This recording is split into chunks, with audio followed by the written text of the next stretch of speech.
ya. Kalau kawannya kan jadi kan. Bisa menanya biasa di tamu. Oke, tadi dia masa kiri ini bos.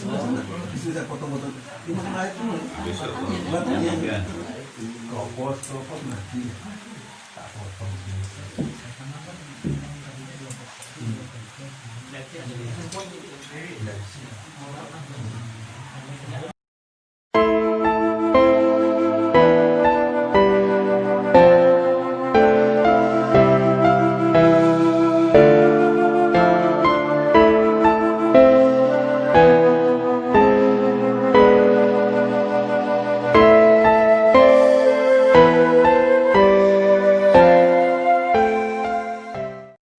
Assalamualaikum warahmatullahi wabarakatuh. Waalaikumsalam warahmatullahi wabarakatuh. Bismillahirrahmanirrahim. Alhamdulillah rabbil alamin.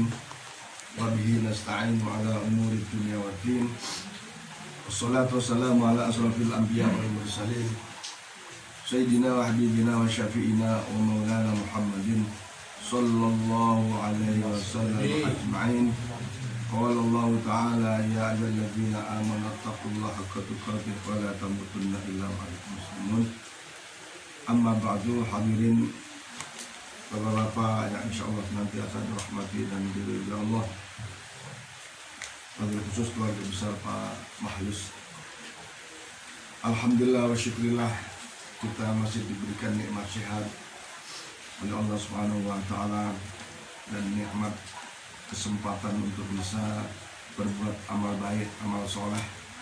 Di antaranya hadir kita pada malam ini di tempat ini dalam rangka memperingati atau melaksanakan pembacaan suratul Yasin, tahlil dan doa pada malam yang ketiga dari wafatnya almarhumah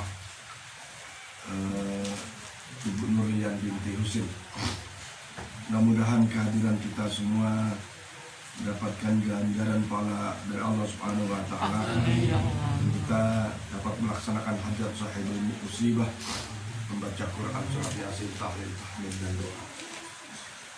Alhamdulillah pula bahwa dengan hadir ini kita insyaallah dapat membaca surat Yasin. Bisa jadi kalau tidak hadir di rumah tidak Yasin pada malam ini. Jadi dengan hadir kita, maka ini semua kebaikan yang insya Allah akan mendapatkan limpahan rahmat dan karunia dari Allah Subhanahu wa taala. Para jamaah sekalian, hadirin dan bapak-bapak sekalian, sekali lagi bahwa kullu syai'in maqamun, kullu syai'in maziyah. Setiap sesuatu ada makomnya, ada keistimewaannya, bahkan ada hikmahnya. Kalau kemarin saya sampaikan bahwa sesungguhnya kita harus mengambil pelajaran dari kematian itu dengan kita mempersiapkan diri kita untuk memperbanyak bekal di dalam kita menjalani kehidupan di alam dunia ini sebagai bekal lanjutan kehidupan kita di alam kubur, alam barzah. Sebaik-baik daripada bekal itu adalah keimanan dan ketakwaan kepada Allah Subhanahu wa taala.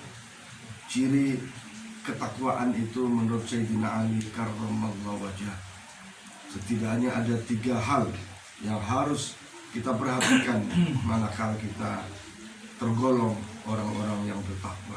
Kalau tidak, maka perlu kita menanyakan kepada diri masing-masing.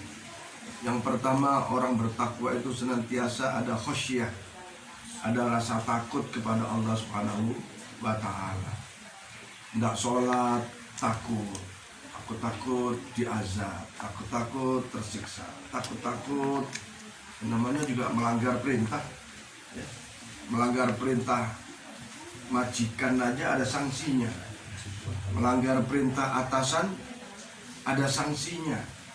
Ya. Melanggar perintah manusia ada sanksinya, apalagi melanggar perintah Allah yang memberi segala-galanya dalam kehidupan ini. Nah, orang yang akan menaati perintah-perintah itu manakala ada rasa khasyah pada Allah. Allah memang memberi ganjaran pahala besar, memberi rahmat dan karunia besar kepada setiap makhluk hambanya. Tapi di sisi lain Allah persiapkan neraka yang begitu panas apinya, yang begitu menyakitkan manakala kita mengalami kehidupan dalam neraka itu, di dalam neraka jahanam itu, atau berbagai neraka yang sudah disiapkan oleh Allah. Semua itu karena kita tidak mentaati perintah-perintah Allah Subhanahu wa Ta'ala. Memang orang meninggal itu ya kayak gitu, tidak bisa ngapa-ngapain, ya kan? Diam, nurut, ditengkurupin nurut, digosok-gosok nurut, tidak bisa apa-apa. Walaupun tadinya gagah perkasa, sombong dan takabur dan seterusnya, galak dan seterusnya, tapi kalau sudah meninggal kelihatannya tenang, tapi bisa jadi rohnya merasakan perjalanan yang sangat-sangat menyakitkan. Bapak-bapak pernah mimpi kecebur di laut, ya, terombang-ambing dengan ombak. Saya kira itu suasana mimpi yang sangat menyakitkan. Mimpi tersesat di hutan, ya kan? Ada yang mimpi di sebuah perjalanan yang gelap gulita. Ada apa? Saya yakin semua pernah mimpi seperti itu. Maka roh seperti itu kira-kira. Ya, roh mutlak, dia bisa melanglang buana kemana-mana, ya, tetapi maksudnya walaupun jasadnya tenang, jasadnya tak bergerak, tapi rohnya merasakan berbagai macam, kayak kuburan, satu sama lain berdampingan. Tapi bisa jadi roh di dalam kuburan itu nggak sama, ada yang senang, ada yang susah, ada yang menjerit ketakutan, menjerit menangis, sampai di dalam surat Hud itu disebutkan bahwa la yatakallamu nafsun illa biidni faminhum syaqiyyun wa sa'idun fa ammal ladzina syaqu fa fin nari khalidina fiha zafirun, ya, zafirun wasaikum. Dia menangis, Zafir menangis meronta-ronta sampai tak terdengar suara tangisan itu karena lamanya menangis. Khalidina fiha ma damatis samawati wal ardh. Sampai nanti dibangkitkan oleh Allah Subhanahu wa Ta'ala. Udah dibangkitkan, ya, karena kalau dikubur itu namanya bahasa gampangnya persekot api neraka. Sepersekot tuh. Belum itu aja udah kayak apa rasanya, ya. Maka ayo kita ada rasa khauf dengan kita mentaati perintah-perintah Allah. Waktunya sholat, waktunya kerja, waktunya santai. Tapi pada saat waktunya sholat, ayo segera sholat, supaya kita tidak termasuk orang-orang yang abai, ya, abai terhadap perintah Allah Subhanahu wa Ta'ala. Beberapa lalu saya sampaikan bahwa antakula nafsun ya hasrata ala ma farratu fi jambillah. Jangan sampai ini nanti kita berkata, ya Tuhan, aku menyesal karena apa? Ala ma farratu fi jambillah, mengabaikan perintah-perintahmu. Maka gambaran tadi perintah manusia aja kita, perintah atasan aja rasanya tuh orang-orang kerja tuh suruh jam 8, pasti jam 8 tuh. Ya, kerja di kantor, kerja di toko, kerja di bangunan, kerja di mana saja. Begitu tepat kita on time menepati waktu yang Allah telah tetapkan. Sholat juga begitu. Inna sholata kanat alal mu'minina kitaban mauquta. Sudah ada waktu-waktunya. Zuhur, asar, maghrib, isya, subuh. Kalau kita tepat menetapi waktu-waktu itu, wah, akan dikasih gaji yang lebih, ya, dikasih bonus, dikasih insentif. Itu dunia, itu atasan kita, apalagi Allah mampu memberikan yang lebih. Yang kedua, wal amalu bima fi tanzil. Orang yang bertakwa itu senantiasa melaksanakan apa-apa yang ada di Al-Quran, apa-apa yang telah Allah turunkan kepada Nabi Muhammad SAW adalah Al-Quran. Apa yang ada di Al-Quran, kita diperintah aqimis sholat, ya, laksanakan sholat, tegakkan sholat, wa atuz zakat, tunaikan zakat bagi yang mampu, wa anfiqu mimma razaqnakum, infakkan sebagian dari harta yang Allah berikan kepada kita. Kita soal harta tidak sama, ada yang pas-pasan, ada yang kurang, ada yang berlebih ya. Kalau sama repot juga, kurang semua repot juga. Pas-pasan ya, kalau pas-pasan bagus ya enak. Pas mau pergi haji ada duit, ya kan? Pas lebaran ada duit, pas bayar SPP, bayar UKT ada duit, itu pas-pasan enak banget tuh. Ya, mau umroh pas ada duit, enak tuh. Ya kan? Mau pengen beli mobil pas ada duit, enak. Tapi kalau pas-pasan dalam arti gaji sekian keluar sekian akhirnya zero, ya nol, repot juga. Nah, tapi bagi yang istiqomah nggak repot loh. Karena memang Allah yang ngatur rezeki itu. Yabsutur rizqa liman yasha. Allah lah yang meluaskan rezeki. Wa yaqdiru lahu, dan Allah pula yang menyempitkan rezeki. Nah, soal rezeki sempit ini macam-macam. Di antara kita ada yang galau, ada yang pusing, ada yang putus asa ya. Dipecat sedikit aja dari kantornya udah putus asa. Nah, rezeki datang dari mana-mana. Banyak orang nggak kerja duitnya banyak kok. Ya. Ada. Kenapa ya? Ya istiqomah tadi, istiqomah dalam ibadah, istiqomah dalam ibadah, istiqomah dalam doa, istiqomah dalam batinnya. Yang sebenarnya yang bikin susah itu sebenarnya duitnya apa batinnya, Pak? Batinnya. Ya. Ada orang di rumah makannya gitu-gitu aja ya, batinnya tenang juga. Ada juga duitnya banyak, kerjanya rumah sakit aja tuh. Udah gitu nggak boleh makan ini, nggak boleh makan itu, susah.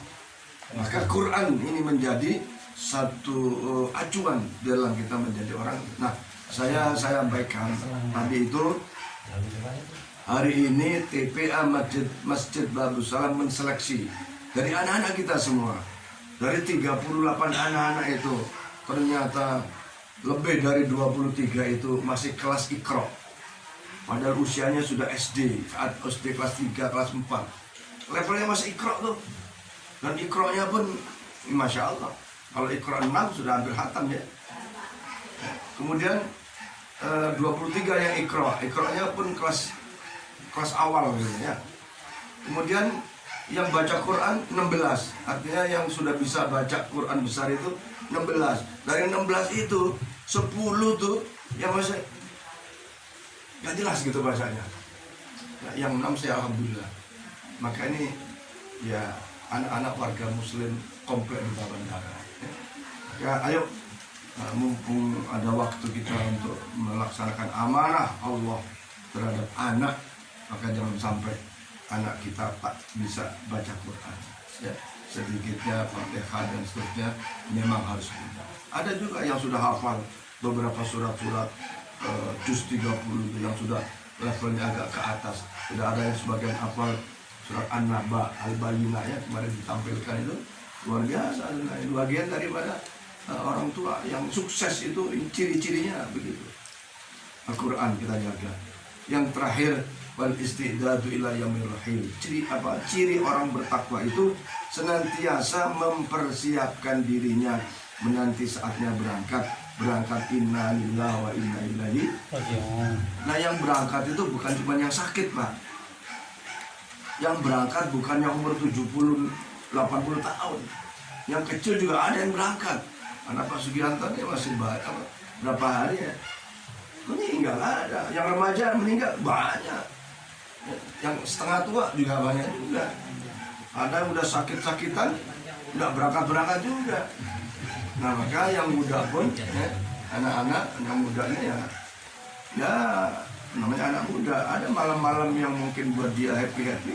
Tapi kalau happy-happy itu pun terus teringat akan persiapan dirinya, ya, tak lupa sholatnya, tak lupa baca Qur'annya, maka insya Allah kapanpun, di usia berapapun kita dipanggil oleh Allah, insya Allah siap setiap saatnya atau setiap saat. Mudah-mudahan dengan sedikit saya sampaikan ini mengajak kepada diri kita semua, mari terus kita istiqomah dalam ketakwaan kepada Allah Subhanahu wa taala, dan itu perintah Allah, ittaqullah, bertakwalah kepada Allah. Dan fatazawwadu fa inna khairuz zadi taqwa. Sebaik-baik bekal adalah bertakwa kepada Allah Subhanahu wa taala. Mari kita laksanakan pembacaan suratul Yasin, tahlil dan tahmid. Kita doa. Min bayni aydihim syarran wa min khalfihim sadran wa ahsaynahum wa hum la yubsirun. Wa sawa'un 'alaihim anzartahum am lam tunzirhum la yu'minun. Innama tunziru man wa ajalin karim. Inna nahnu nuhyil mauta wa na'lamu ma qaddamu wa atharahum wa kulla shay'in ahsaynahu fi imamin mubin. Wadrib lahum masalan. وسلم ورضى الله تبارك وتعالى عن كل صحابة رسول الله أجمعين. حمدا شاكرين حمدا لاعبين حمدا وافي نعما ويكافئ يا ربنا لك الحمد ولك الشكر كما ينبغي لجلال وجهك الكريم وعظيم سلطانك. اللهم صل على سيدنا محمد وعلى آل سيدنا محمد صلاة تغفر بها الذنوب وتستر بها العيوب وتكشف بها الكرب وتسهل بها الصعوبة على آله وصحبه من إليه منسوب. اللهم اغفر لنا ذنوبنا ولوالدينا وارحمهم كما ربونا صغارا. اللهم اجعله عوتر وتقبل ثواب ما قرأناه من سورة الفاتحة ومن سورة الياسين ومن سورة الإخلاص ومن سورة المعوذتين ومن آيات الكرسي وما استغفرنا وما حللناه وما سبحناه وما صليناه على نبيك محمد صلى الله عليه وسلم في هذا المجلس هدية منا واسلة ورحمة من موافقك نازلة وبركة ساملة إلى حضرة سيدنا وشفيعنا ومولانا محمد صلى الله عليه وسلم. ثم إلى أرواح آبائه وأزواجه وذرياته من الأنبياء المرسلين صلوات الله وسلامه عليه أجمعين. ثم إلى أرواح الخلفاء الراشدين سيدنا أبو بكر سبحانه وعليه وإلى أرواح العباد المجتهدين والمقلدين في الدين والعلماء العاملين فقهاء محدثين والمفسرين الصوفيات المحققين. ثم إلى أرواح الأولياء والشهداء والصالحين وصول سلطان الأعلى شاب القادر الجيلاني. ثم إلى أرواح ولي سواء. ثم إلى أخي سلطان عبد الرحمن الكبري. ثم إلى أرواح من اجتمعنا هؤلاء بسببه. اجعل اللهم ثواب ذلك منا إليه. اللهم اجعل حجابا لهم من النار وعتقا لهم من العذاب. اللهم اغفر لهم وارحمهم وعافهم واعف عنهم وأكرم نزلهم ومعصم أدخلهم وتقبل حسناتهم وقبل سيئاتهم برحمتك يا أرحم الراحمين. اللهم اغفر لها وارحمها وعافها واعف عنها وأكرم نزلها ووصم أدخلها وتقبل حسناتها وكفر سيئاتها برحمتك يا أرحم الراحمين. اللهم أجر الرحمة والشفاعة والنعمة والمغفرة علينا وعلى جميع أرواح أهل القبور من المسلمين والمسلمات والمؤمنين والمؤمنات من مشارق الأرض إلى مغاربها في البحر وبحرها خصوصا المرحومة نوريا بنت حسن. ارفع لهم الدرجات وكفر عنهم السيئات وادخلنا الجنة مع الآباء والأمهات يا أيتها النفس المطمئنة ارجع إلى ربك راضية مرضية وادخلي في عبادي وادخلي جنتي إن الله ما أنعم الله عليهم من النبيين والصديقين والشهداء والصالحين وحسن أولئك رفيقا ذلك الفضل من الله وكفى بالله عليما. اللهم اجعل قبرها ومحلها روضا من رياض الجنة ولا تجعل قبرها ومحلها حفرا من خبر النيران. ربنا اغفر لنا ولإخواننا الذين سبقونا بالإيمان ولا تجعل في قلوبنا غلا للذين آمنوا ربنا إنك رؤوف رحيم. ربنا لا تزغ قلوبنا بعد إذ هديتنا وهب لنا من لدنك رحمة إنك أنت الوهاب. ربنا اغفر علينا صبرا وثبت أقدامنا وانصرنا على القوم الكافرين. ربنا هب لنا من أزواجنا وذرياتنا قرة أعين واجعلنا للمتقين إماما. ربنا آتنا في الدنيا حسنة وفي الآخرة حسنة وقنا عذاب النار وادخلنا الجنة مع الأبرار يا عزيز يا غفار. وصلى الله على سيدنا محمد وعلى آله وصحبه وسلم. سبحان ربك رب العزة عما يصفون وسلام على المرسلين والحمد لله رب العالمين. الكرام الفاتحة. بسم الله الرحمن الرحيم. الحمد لله رب العالمين. إياك نعبد وإياك نستعين صراط المستقيم صراط الذين أنعمت عليهم غير المغضوب عليهم. Amin amin amin ya rabbal alamin. Anta samiul alim wa tub alaina innaka antat tawwabur rahim. waghfir lana warhamna innaka antal ghafurur rahim. Allahumma timbi sholat yang lebih sangat ya jalana walal islam wal iman wal ihsan jaman tawahna rodiyana birahmar rahimin dawahum biya subhakan walat ya jum biya salam wa akhiru dawahum alhamdulillahi rabbil alamin. Allahumma shalli sayyidina Muhammad. Demikian para jemaah sekalian, bacaan surah Yasin, tahlil dan doa. Insyaallah bacaan-bacaan kita mendapatkan ganjaran pahala Allah Subhanahu wa taala, dan kita niatkan kita hadiahkan untuk almarhumah. Mudah-mudahan almarhumah kembali lagi senantiasa diterima amal ibadahnya, diampuni kesalahan dan dosanya, dan Allah jadikan kuburnya menjadi taman daripada teman-teman surga. Allah jauhkan kuburnya daripada jurang-jurang api neraka. Amin ya rabbal alamin. Rabbi kurangnya mohon maaf, dan Allah wa iyyakum ajma'in. Wa lakum minkum. Assalamualaikum warahmatullahi wabarakatuh.